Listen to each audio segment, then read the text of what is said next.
नमस्कार दोस्तों, आपका मेरे YouTube चैनल पर स्वागत है। जैसा कि आपको पता है कि आज महाराणा प्रताप की जयंती है, उसके उपलक्ष्य में वीडियो बनाने का जो है दिमाग में ख्याल आया और उनके जीवन से जुड़ी कुछ विशेष बातों के बारे में हम लोग जानेंगे। यूँ तो राजस्थान की तेजस्वी व ओजस्वी जब तक धर्म कर्म गुणों से परिपूर्ण माटी में कई वीर वीरांगनाओं ने जन्म लेकर इसका रुतबा ऊंचा किया है, लेकिन महाराणा प्रताप उन चुनिंदा शासकों में से एक हैं जिनकी वीरता, शौर्य, पराक्रम के किस्से और गौरवमयी संघर्ष गाथा को सुनकर हर किसी के रोंगटे खड़े हो जाते हैं। अमर राष्ट्रनायक, दृढ़ प्रतिज्ञ और स्वाधीनता के लिए जीवन पर भर मुगलों से मुकाबला करने वाले साहसिक रणबांकुर महाराणा प्रताप को जंगल जंगल भटक कर घास की रोटी खाना मंजूर था, लेकिन किसी भी परिस्थिति में प्रलोभन में अकबर की अधीनता को स्वीकार करना कतई मंजूर नहीं था। 9 मई 1540 ईस्वी को राजस्थान के कुंभलगढ़ दुर्ग में पिता उदय सिंह की 33वीं संतान और माता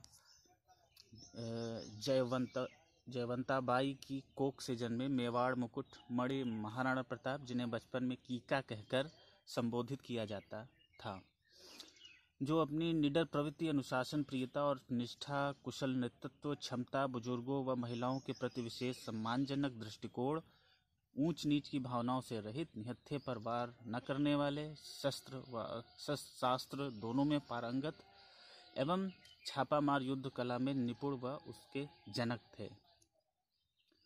महाराणा प्रताप कूटनीतिज्ञ, राजनीतिज्ञ, मानसिक व शारीरिक क्षमता में अद्वितीय थे। उनकी लंबाई 7 फीट और वजन 110 किलो का था तथा वे 72 किलो की छाती कवच, 81 किलो के भाले, 208 किलो की 2 वजनदार तलवारों को लेकर चलते थे।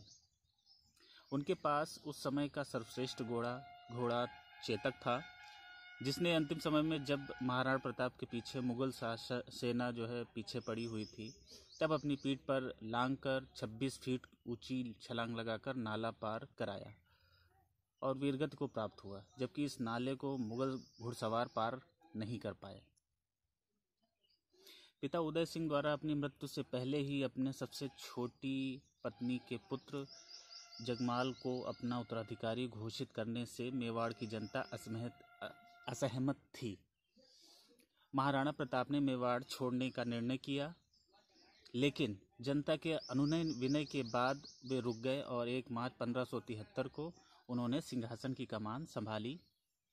उस समय दिल्ली में मुगल शासक अकबर का राज चलता था और उसकी अधीनता कई हिंदू राजा स्वीकार करने के लिए संधि समझौता कर रहे थे, तो कई मुगल औरतों से अपने वैवाहिक संबंध स्थापित करने में लगे हुए थे, लेकिन इनसे अलग महाराणा प्रताप को अकबर की दास्ता मंजूर नहीं थी। इससे आहत होकर अकबर ने मानसिंह और जहांगीर की अध्यक्षता में मेवाड़ आक्रमण को लेकर अपनी सेना भेजी। 18 जून 1576 को आमेर के राजा मानसिंह और आसफ खां ने नेतृत्व में मुगल सेना और महाराणा प्रताप के बीच हल्दी घाटी का युद्ध हुआ। माना जाता है कि इस युद्ध में न तो अकबर की जीत हो सकी और न ही महाराणा प्रताप की हार हो सकी। एक तरफ अकबर की विशालकाय साजो सामान से सुरक्षित सेना थी, तो दूसरी ओर महाराणा प्रताप के जुझारू सैनिकों की फौज थी। हल्दी घाटी के ऐतिहासिक युद्ध के बाद महाराणा प्रताप परिवार सहित जंगलों में विचरण करते हुए अपनी सेना को संगठित करते रहे। एक दिन जब उन्होंने अपने बेटे अमर सिंह की भूख शांत करने के लिए घास की रोटी बनाई, तो उसे भी जंगली बिल्ली ले भागी।